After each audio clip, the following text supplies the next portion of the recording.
Inilah talkshow series dengan tema Haluan Pembangunan 100 Tahun Bali ke Depan dan Harapan Terhadap Presiden ke-8 Republik Indonesia. Dengan narasumber Dr. Dadang Hermawan, akademisi Rektor ITB Stikom Bali. Pak Dadang Hermawan, Pak, ini kan Bapak ngurusi soal digital ini, Pak. Ini kan kita tidak tahu nih 100 tahun ke depan ini Bali kayak apa. Dan tentu perlu dibantu karena generasi muda teman-teman ini mahasiswa ini taunya kalau melihat informasi ini pakai handphone atau pakai laptop, Pak Dadang. Saya kira perlu Pak Dadang perlu juga ikut bantu untuk sosialisasi 100 tahun haluan pembangunan di Bali. Silakan, Pak. Ya, terima kasih yang saya hormati Bapak-bapak dan Ibu yang narasumber dan juga para undangan serta para mahasiswa sekalian. Izinkan saya berpantun dulu. Wes pantun ini nyaingin saya dong, Pak. Makan siang, makan malam. Gratis. Sudah lapar ya. Keduanya memakai tangan. Cakep. Izinkan saya menyampaikan salam kepada hadirin sekalian. Mantap. Selamat pagi Bapak Ibu serta adik-adik semua. Terima kasih sudah saya diberikan kesempatan untuk tampil di forum yang luar biasa ini.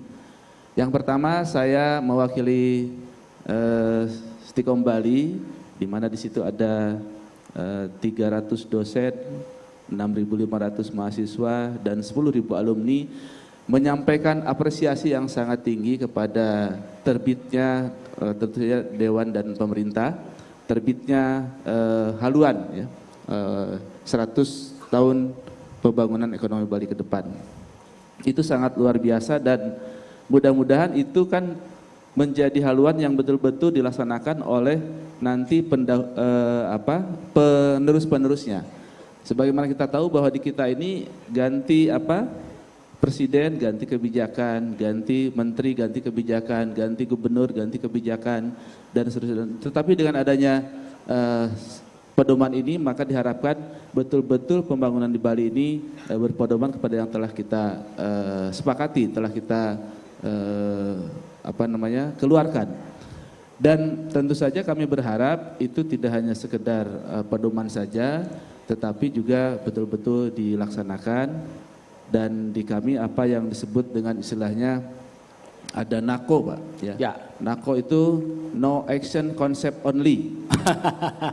Kemudian juga apalagi nanti itu kan 100 tahun itu sama-sama dengan mimpi atau dream. Ya. Ada NADO juga, no action dream only. Nah mudah-mudahan tidak seperti itu.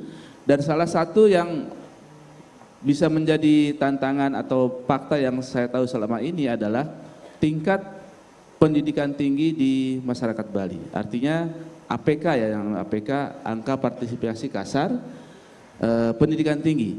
Ya, APK itu bagaimana usia masyarakat Bali yang 18 sampai 25 tahun itu ada di angka sekitar 40%. Dan itu dikeluarkan oleh waktu itu Direktorat Kelembagaan Dirjen Dikti.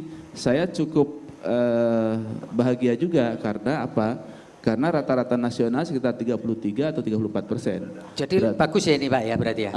Nanti dulu itu. Nah ternyata nomor 1 itu ada di Jogja, Mas. Di Jogja itu sekitar 50 atau 51%. Nah tetapi setelah diselidiki ternyata masyarakat yang kuliah di Jogja dan di Bali ini juga, mohon maaf, ada pendatang. Nah jadi pendatang itu di Bali yang kuliah di Bali ini sekitar 6 sampai dengan 7% juga. Ya. Artinya orang lokal Bali yang kuliah di perguruan tinggi sama juga dengan nasional. Nah ini tantangan bagi kita bagaimana meningkatkan APK masyarakat Bali untuk kuliah di perguruan tinggi, karena tadi kan di haluan itu kan ada satu faktor yang paling kunci adalah SDM. Ya, SDM ini bagaimana supaya kita lebih banyak itu APK-nya di pendidikan tinggi dari daerah-daerah lain yang selama ini saya cukup sumringah, tetapi ternyata sama juga dengan APK nasional gitu. Karena ada beberapa pendatang yang masuk ke Bali untuk kuliah di Bali dan itu mengurangi tingkat APK Bali. Nah, jadi ini salah satu yang harus didorong oleh semua pihak. Jangan juga mohon maaf mengkotak-kotakan, misalnya pendidikan dasar bagiannya kabupaten kota, pendidikan menengah bagiannya provinsi, pendidikan tinggi ini bagiannya pemerintah pusat. Nah, saya kira hal ini mungkin saya sarankan tidak usah terjadi di Bali. Semua tingkatan pemerintahan memperhatikan hal ini. Saya kira untuk pendidikan dasar dan menengah sudah cukup tinggi, sudah hampir 100% APK kita, tetapi untuk pendidikan tinggi ini masih 36 atau 35% yang itu perlu terus didorong untuk menyambut Bali di 100 tahun ke depan. Saya kira itu.